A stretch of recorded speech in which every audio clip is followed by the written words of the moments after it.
Vous devez développer un réseau de qualité. Développer un réseau de qualité sur Facebook. Qui sont vos amis sur Facebook?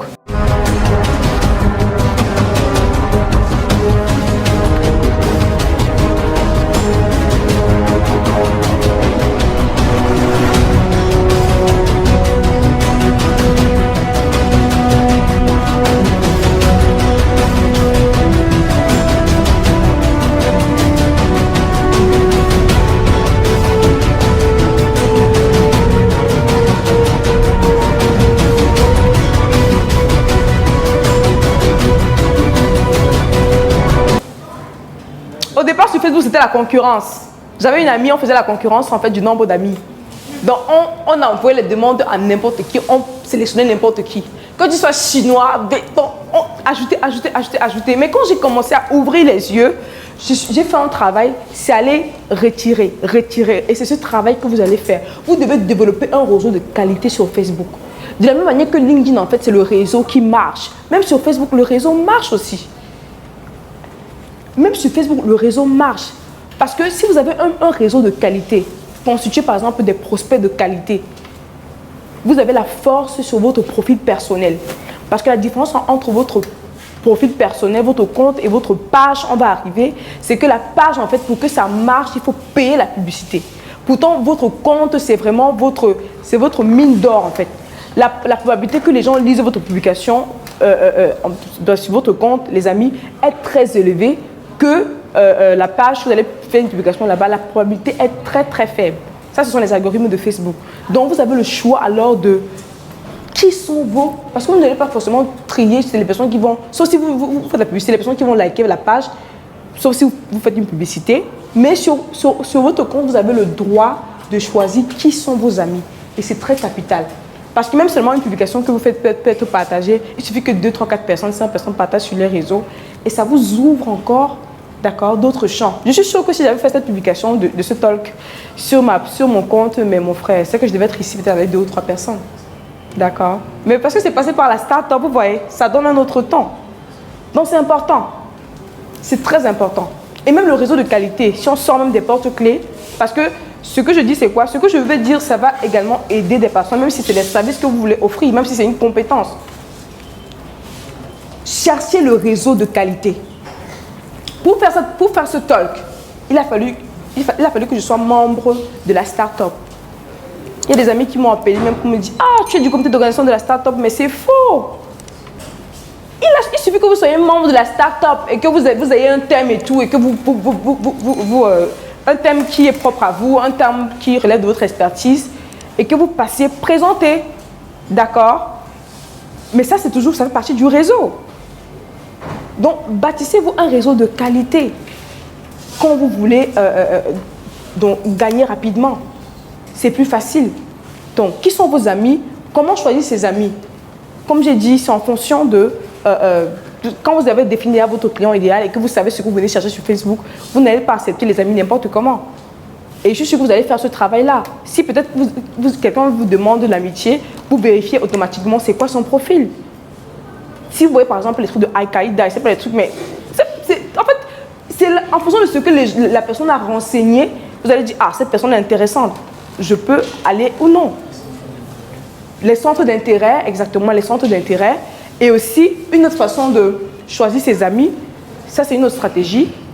Si peut-être, vous faites des publications peut-être dans des groupes et tout, et que ça marche, les gens intéressés, par aller leur demander l'amitié.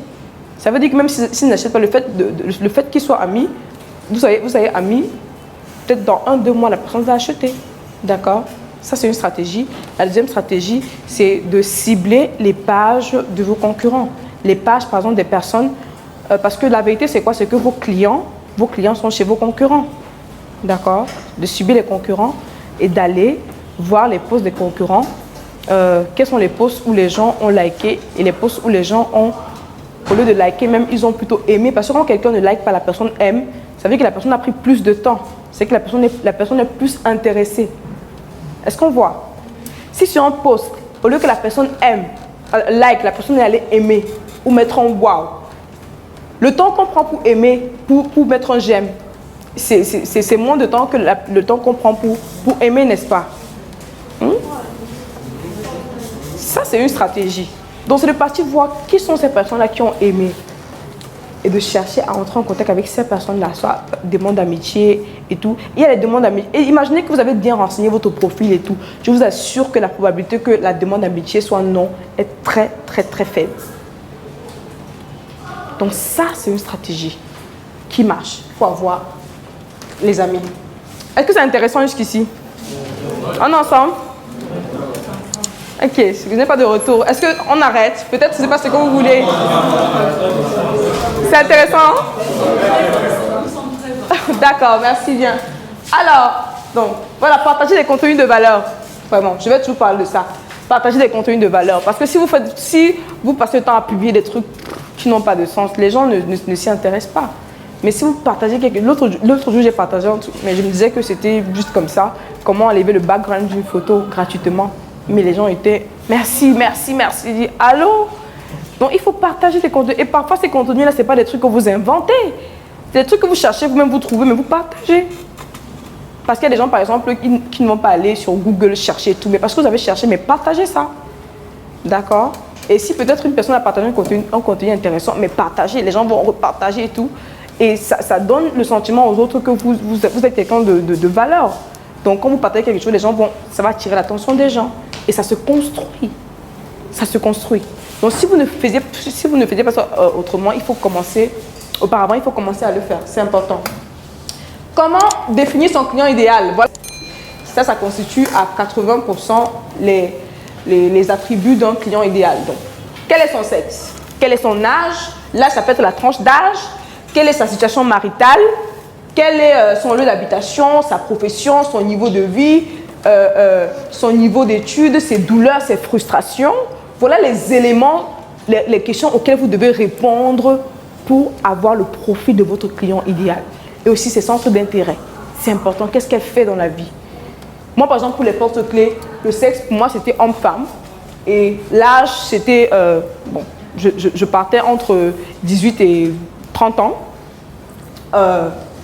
Situation maritale, célibataire ou mariée, mais le point ici c'est que la personne doit être amoureuse. La personne est amoureux ou amoureuse et la personne aime bien les petites attentions, la personne aime bien tout ce qui est romantique et tout. C'est ça en fait, donc vous vous mettez dans la peau de l'autre. Quand vous voulez faire un produit, vous mettez dans la peau de l'autre. D'accord?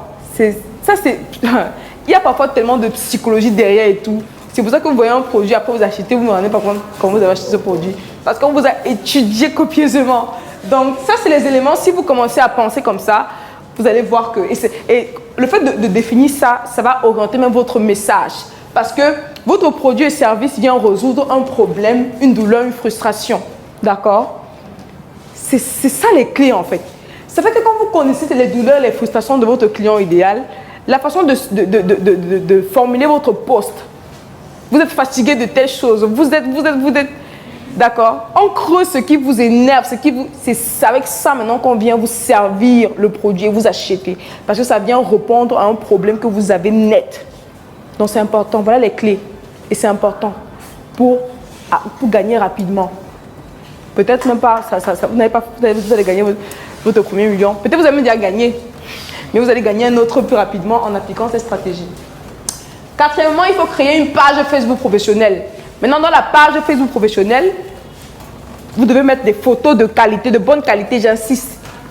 Parce qu'il y a parfois des photos pixelisées, des photos bizarres, s'il vous plaît. S'il y a même moyen, vous demandez le téléphone dans un iPhone 11 de quelqu'un, il dit même c'est moi, gars, s'il te plaît, aide-moi seulement à filmer ça comme ça. On ne peut pas savoir si c'est le tien ou si c'est... Mais ne mettez pas n'importe quelle photo sur votre page, encore sur la page. Parce que la page, en fait, c'est pro. C'est un peu comme votre boutique virtuelle sur Facebook. Ça doit être top. Donc, c'est important que ce soit le profil, la bannière, que ce soit les images des produits ou un flyer. Rassurez-vous que l'image est nickel, est propre. Pas pixelisée. C'est pas le mot pixelisé, là, ça m'énerve, on ne peut pas savoir. Parce que souvent, tu vois une image comme ça, tu te demandes même, ça fait mal aux yeux. Et les gens sont sensibles à ça. C'est pas anodin. C'est pour demander pourquoi les grosses boîtes investissent dans le marketing, dans tout ce qui est... Parfois, tu prends un fourré, n'est-ce pas? C'est moins l'emballage. Tu as envie de moi, mais quand tu ouvres le produit, c'est tellement, tu dis, mais tu vois le papier, tu vois, c'est opposé. Parce qu'ils ont compris que l'image vend en fait. Mais il n'est pas question de juste mettre l'accent sur l'apparence et ne pas produire le résultat. Si vous mettez seulement l'accent sur l'apparence, ce qui va se passer, c'est quoi? Vous pourrez avoir des clients, mais pas des clients qui reviennent. Pourtant, la stratégie, c'est d'avoir des clients qui reviennent, d'accord? Et les clients qui veulent recommander votre produit. Donc, mettez l'accent sur l'emballage, mais derrière, travaillez également sur la qualité du produit. Renseignez soigneusement tous les champs. La rubrique à propos, les informations liées aux produits et services doivent être très renseignées. En fait, ça, c'est tout un autre... Vraiment. Mais il y a même des tutos gratuits.